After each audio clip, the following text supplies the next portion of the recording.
తెలుసు. Actually first మేము చేయాలనుకున్నది, నా ట్రయల్స్లో నేను ఉన్నాను. బట్ నేను డైరెక్టర్ అవుదామనేనండి. నేను రైటింగ్ సైడ్ నా కథలు నేను రాసుకుంటూ ఉంటాను, కానీ బయట కథలు కూడా నేను చేయడానికి రెడీ. సో అలా వచ్చి అనిల్ అన్నకి, అన్న ఇలా ఒక కథ చేద్దాం అనుకుంటున్నాను అది ఇది అని అన్నప్పుడు, అరే నా దగ్గర ఒక కథ ఉందిరా, అది చేస్తావా అని అనిల్ అన్న అడిగితే, నేను చేయడానికి రెడీ అన్న. నేను నేను నేను నాకు ఇంకా ఛాలెంజ్ బయట నుంచి ఒక కథ చేయడం. సో అన్న మీరు నమ్ముతున్నారు నన్ను అని అంటే, నీ మీద నాకు చాలా నమ్మకం ఉందిరా, ఏదన్నా ఉంటే నేను ఉంటా, వెనకాల నేను ఉంటాను, నువ్వు రెడీగా ఉండు, నువ్వు రెడీ అని అంటే నేను రెడీ అని అన్నాను సార్. సో అలా స్టార్ట్ అయింది. ఇంకా స్క్రిప్ట్ వర్క్ స్టార్ట్ చేసుకొని మేము అనిల్ గారు అందరం కూర్చొని ఒకసారి డిస్కషన్ చేసుకొని అంతా సెటప్ అయిపోయిన తర్వాత ఇంకా ప్రొడక్షన్లోకి దిగాం సార్. సో అలా ఇదేం లేదు సార్, అంటే హ్యాపీగానే వెళ్ళిపోయింది మాకంతా.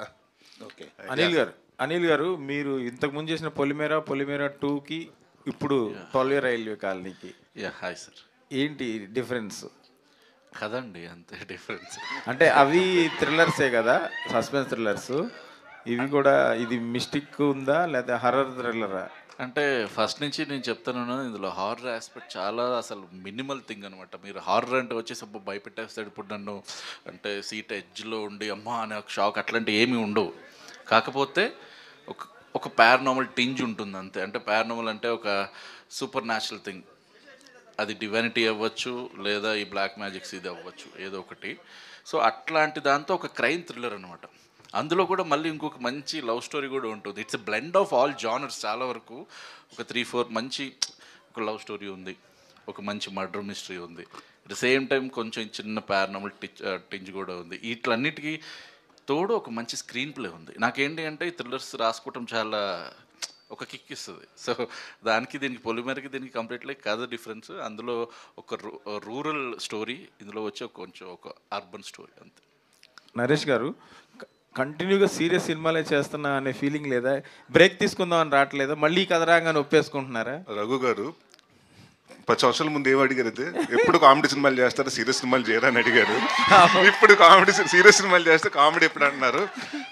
త్వరలోనేనండి, మొన్న అనౌన్స్ చేసేసాం, ఆల్రెడీ ఓపెనింగ్ కూడా అయిపోయిందండి. నెక్స్ట్ ఇది 12 రైల్వే కాలనీ తర్వాత ఆల్కహాల్ ఉందండి. దాని తర్వాత వచ్చి 2 కామెడీ సినిమాలు, మళ్ళీ మీరు పాత నరేషన్ చూస్తారు, వింటేజ్ నరేషన్.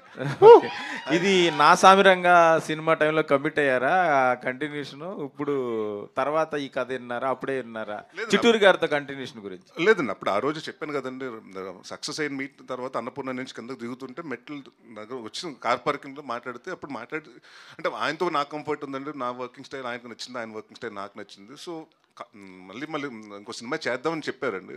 అక్కడి నుంచి కథలు వింటున్నామండి. మేము ఆల్మోస్ట్ ఒక 6 నెలలు 7 నెలలు చాలా కథలు అండి. ఆయన 10-15 కథలు వినుంటాను, నేను 15 కథలు వినుంటాను. దాని తర్వాత ఫిల్టర్ చేసి అలా ఒకరోజు అనుకోకుండా అనిల్ గారు ఆయనకు ఒక కథ చెప్పడం అలా జరిగిందండి. ఇది భీమ్స్ని ఎప్పుడో ఆయన టాలెంట్ని గుర్తించిన మీరు చాలా సంవత్సరాల తర్వాత మళ్ళీ మీ సినిమాకి మ్యూజిక్ డైరెక్టర్గా పనిచేస్తున్నారు. ఈలోపు ఆయన ఆల్మోస్ట్ బ్లాక్ బస్టర్ సినిమాలు కూడా చాలా చేసేసారు. ఐఎమ్ వెరీ హ్యాపీ అండి. అంటే ఎప్పుడైనా మన టెక్నీషియన్ అంటే మనతో పాటు ఒకళ్ళు వచ్చినప్పుడు డెఫినెట్గా వాళ్ళు ఇంకో పెద్ద స్థాయిలో ఉండంటే డెఫినెట్గా నేను హ్యాపీగా ఫీల్ అవుతాను. అండ్ ఇది ఎప్పుడో రావాల్సిందండి. యాక్చువల్లీ పాప మా భీమ్స్కి 10 years బ్యాకే రావాల్సింది. ఐ థింక్ కొంచెం లేట్గా వచ్చింది. బట్ వచ్చింది కూడా చాలా సాలిడ్గా పెద్ద హిట్లతో వచ్చారు. అండ్ ఐ థింక్ ఆయన బిజీ అయిపోయాడు కాబట్టి ఆయన నా సినిమాలకు ప్రాజెక్టులకు టైం ఇవ్వట్లేదు. నరేష్ చెప్పండి. లాస్ట్ ఇయర్ 2 సోలో హీరోగా 2 సినిమాలు చేసావు. అవునండి. నాగార్జున గారితో సినిమా చేసావు. ఈ సంవత్సరం 11 నెలలు అయింది, ఇంతవరకు సినిమా లేదు. సో ఈ గ్యాప్ అంతా ఈ సినిమా తీర్చేస్తుంది అనుకుంటున్నాను. డెఫినెట్గా అండి. ఇది అండ్ అంటే బ్యాక్ టు బ్యాక్ 2 సినిమాలు అయిపోయినాయండి.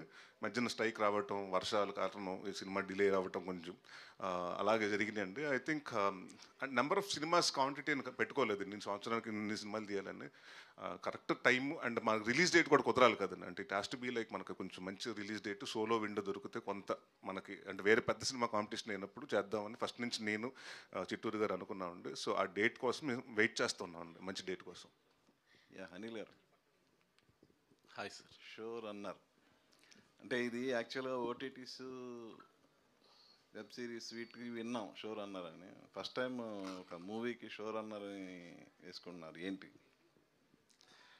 అంటే ఏంటి అంటే స్పెషాలిటీ ఏం లేదు సార్. నేను బేసికల్గా ఆమె స్టోరీ టెల్లర్ అంతే. ఒక కథ చెప్పాలనుకుంటాను ఆడియన్కి.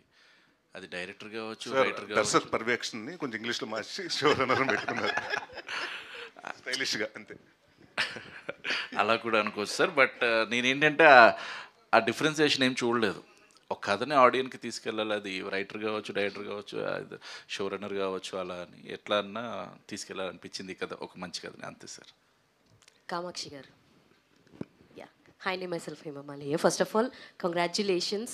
చాలా ఇంట్రెస్టింగ్గా అనిపిస్తుంది. అంటే పొలిమేర చూసిన తర్వాత ఈ టైప్ ఆఫ్ కథలకి కామాక్షి గారు సూటబుల్ అని చెప్పేసి అనిపించింది. అయితే ఇందాక నరేష్ గారు మాట్లాడుతూ ఈవిడ చాలా ఆస్పెక్ట్స్లో ఉన్నారు, అసిస్టెంట్ డైరెక్టర్ అన్నీ చెప్పారు కదా. ఫస్ట్ కథ మీ దగ్గరికి వచ్చినప్పటికే ఐ నో అనిల్ గారు మీరు ఫ్రెండ్సే కాబట్టి మీకు ముందే కథ తెలిసి ఉండొచ్చు. అంటే ముందే మిమ్మల్ని హీరోయిన్ అని అనుకున్నారా, లేదంటే ఇంకెవరినన్నా అనుకుని, లేదు ఎవరు వర్కౌట్ అవ్వట్లేదు మనకి, లేదు విల్ గో విత్ యూ అని అనుకున్నారా, అంటే ఏం చెప్తారు? చాలా క్వశ్చన్స్ అడిగారు ఒక క్వశ్చన్లో. సో ఫస్ట్లీ కథ నా వరకు రావడం ఏం లేదండి. నాని అండ్ అనిల్ గారు 2020 నుంచి మా ట్రావెల్ ఉంది, ఇది 5 years almost. So stories sir almost ఈ 5 yearsలో 7 stories రాసుకున్నారు. ఆ 7 storiesలో నేను ఉన్నాను రైటింగ్ అండ్ ఏదైతే సెట్స్ మీదకి వచ్చిందో డైరెక్షన్ టీంలో.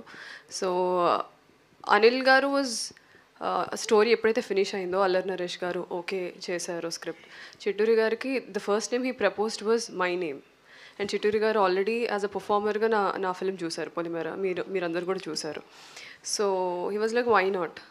సో అందుకే ఇందాక నేను చెప్పినప్పుడు this 4 pillars of the film వాళ్ళ వల్లే నేను ఈరోజు ఇక్కడ ఉన్నాను అని చెప్పింది. So yeah, I think I answered all your questions. Yes, all the very best అండి. నరేష్ గారు సార్, ఇందాక మీరు చెప్తున్నప్పుడు చాలా లేయర్స్ నడుస్తూ ఉంటాయి సైమల్టేనియస్గా, కొంచెం కన్ఫ్యూజ్ కాకుండా ఉండుంటే అది క్లియర్గా ఉంటుంది అన్నట్టు మాట్లాడారు. అయితే నెరేషన్ ఇస్తున్నప్పుడు మీరు ఏమన్నా వింటున్నప్పుడు ఏమన్నా కన్ఫ్యూజ్ అవ్వడం జరిగిందా సార్? లేదు, కన్ఫ్యూజన్ ఉండదు అంటున్నానండి. అంటే నెంబర్ ఆఫ్ ఇప్పుడు మీరు పొలిమేర చూసుకున్నా కూడా 3 కథలు జరుగుతుంటాయండి. అవును. ఏ కథ గురించి చెప్తున్నారు, ఏ కథకి ఎక్కడికి లింక్ అవుతుందో తెలియదండి. అలా ఈ దీంట్లో కూడా 4-5 లేయర్స్ ఆఫ్ డిఫరెంట్ స్టోరీస్ జరుగుతుంటాయండి. ఇది 2 కలుస్తాయేమో అనుకుంటే అది కలవదు, ఇంకోటి కలుస్తుంటుంది, మళ్ళీ అక్కడి నుంచి ట్విస్ట్లు అండి. సో అలాగే మల్టీ లేయర్ ఒక ట్రీట్మెంట్తో స్క్రీన్ ప్లే రాసుకున్నారండి. చాలా కష్టమైన స్క్రీన్ ప్లే అండి అది. So I think all the credit goes to sir. ఈ టైప్ ఆఫ్ జోనర్ మీరు ఫస్ట్ టైం ఎలా అనిపించింది sir through out cinema complete అయిపోయిన తర్వాత, చేసిన తర్వాత what is your experience on this type of genre అంటే ఏం చెప్తారు? అంటే డెఫినెట్గా అండి ఇలాంటి సినిమాలు ఏంటంటే ఫస్ట్ థింగ్ ఏంటంటే ఎక్కువ టైం ఉండకూడదండి. ఫస్ట్ థింగ్ నేను అనిల్ గారు మాట్లాడుకున్నప్పుడు కూడా 2 hours 10 minutes కంటే ఎక్కువ ఉండకూడదు అనుకున్నాం. సో ఆ డెడ్ లైన్ అలా పెట్టుకుంటే ఇవాళ 2 hours 5 minutes అండి ఎంటైర్ సినిమా. అంటే ఎక్కడ మీకు అంటే జనరల్గా ఏంటంటే ఇలాంటి సస్పెన్స్ థ్రిల్లర్లో కొంచెం మధ్యన అక్కడ 2-3 చోట్ల ల్యాగ్ వచ్చిన, 1 నిమిషం 2 నిమిషాలు ల్యాగ్ వచ్చిన ల్యాగ్ అంటామండి. So it has to be fast and audience ఇది